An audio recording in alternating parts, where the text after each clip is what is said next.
Hi, I'm Dave Forty. I've made this model of the Ark Royal, an aircraft carrier of 1976. It's 1/72nd scale. And now I'm going to take you for a little walk around the vessel, show you some of the points of interest, some of the working parts, and discuss how we made the model.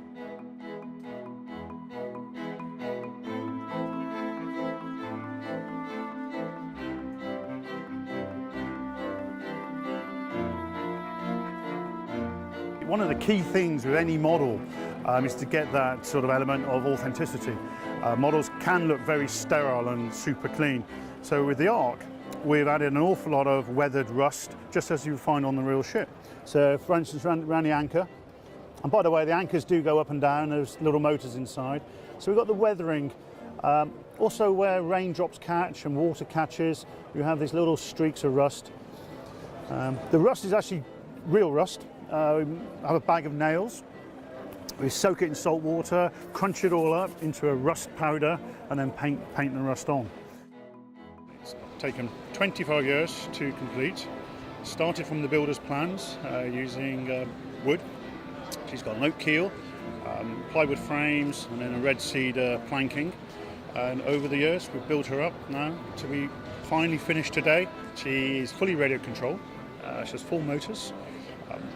8 ballast pumps to trim her down in the water, and various mechanical effects. You've got the aircraft's propellers turn, the rotors and helicopters, the radars, the lift, aircraft lift operates, and the jet blast deflectors operate as well. So it's as realistic as I can possibly make it. Now, as we go through, the Ark, she was a strike carrier of the 70s. She carried a number of different types of aircraft. Some of my favourite here is the Sea King. This is a Sea King Mark II, and these are Sea Kings I used to work on a few years later.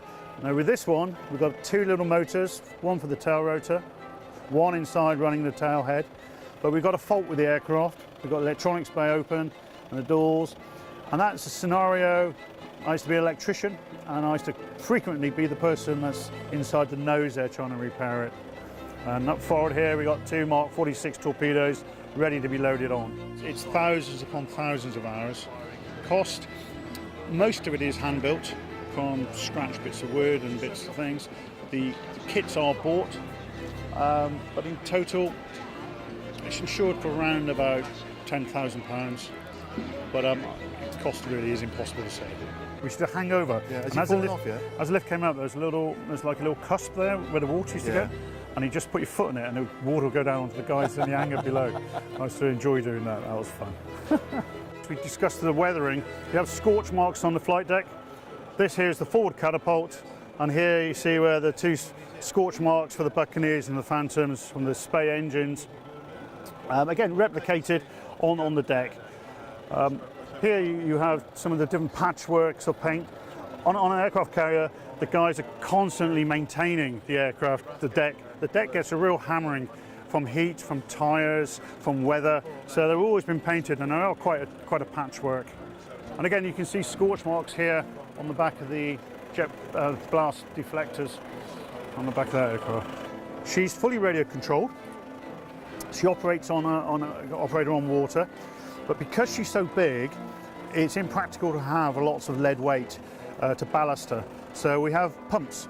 Inside there are 8 tanks.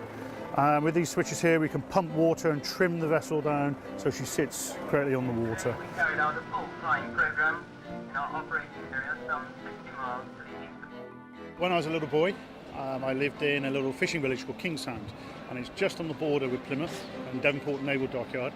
And from a very early age, we used to see warships coming and going and anchoring in the bay. And the Ark Royal, at that time, she was based at Devonport, and it was a big event when the Ark came and went. There were a lot of families involved.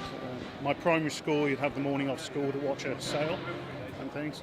So over the years, the Ark was of a great interest to me.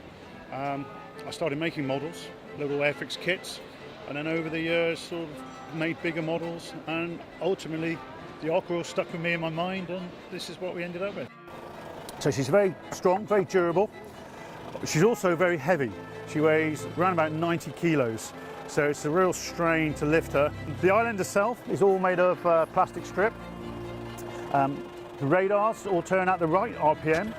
They were timed, and we found little motors deep inside the superstructure which operate the radars at the correct speed. Another favourite part here is the gannet. These are semi-kits. These are made from scratch.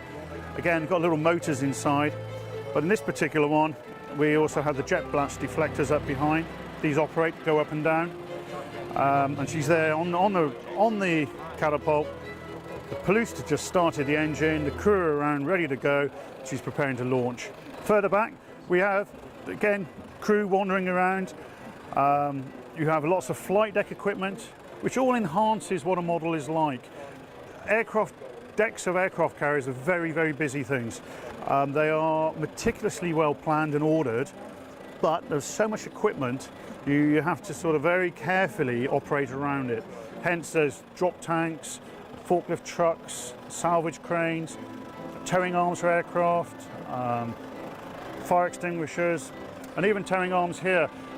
Interestingly, the gannets did not have nose wheel steering. So when the engine was running, the towing arm was actually attached to the nose and operated by two guys. One had to look backwards to make sure they didn't walk into the propeller, where the other guy walked forwards, and then manually steer the aircraft as it went up the flight deck. Very dangerous. It's always very humbling when previous crewmen, be it admirals, we've had admirals, captains, cooks, engineers come in and see the model and they recognise their home or their old home and parts of that ship that they used to sort of work with or live in, and that makes it all worthwhile, really, because you realise, you see the enjoyment from this sort of engineering going back to when someone who served on it.